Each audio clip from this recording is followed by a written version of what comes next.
BJP ফেরত সব্যসাচী দত্ত সাংসদ কাকলিকে বারাসাতে দায়িত্ব। তৃণমূলের বিধানসভা নির্বাচনের আগে উত্তর ২৪ পরগনা বারাসতে দলের সাংগঠনিক দায়িত্ব সাংসদ কাকলি ঘোষ দস্তিদার ও বিজেপি ছেড়ে ফের তৃণমূলে আসা নেতা সব্যসাচী দত্তকে দিলেন মমতা বন্দ্যোপাধ্যায়।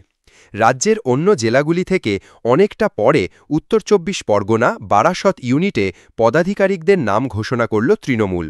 বারাসতে তৃণমূলের সভাপতি করা হল সাংসদ কাকলি ঘোষ দস্তিদারকে, আর সেখানে জেলায় দলের চেয়ারপারসন হলেন রাজারহাট নিউ টাউনের প্রাক্তন বিধায়ক সব্যসাচী দত্তকে।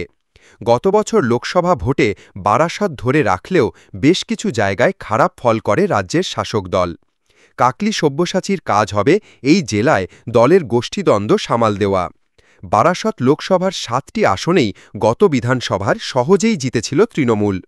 গত বিধানসভা নির্বাচনে এই জেলার বারাসতের বেশিরভাগ আসনেই বড় ব্যবধানে জিতেছিল মমতা বন্দ্যোপাধ্যায়ের দল।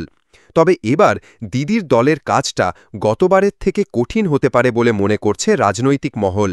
বারাসতে মোট ৭টি বিধানসভা আসন আছে, সেগুলি হল বিধাননগর, রাজারহাট নিউ টাউন, মধ্যমগ্রাম, অশোকনগর, হাবড়া ও দেগঙ্গা। গত বিধানসভা ভোটে ৭টি আসনেই জিতেছিল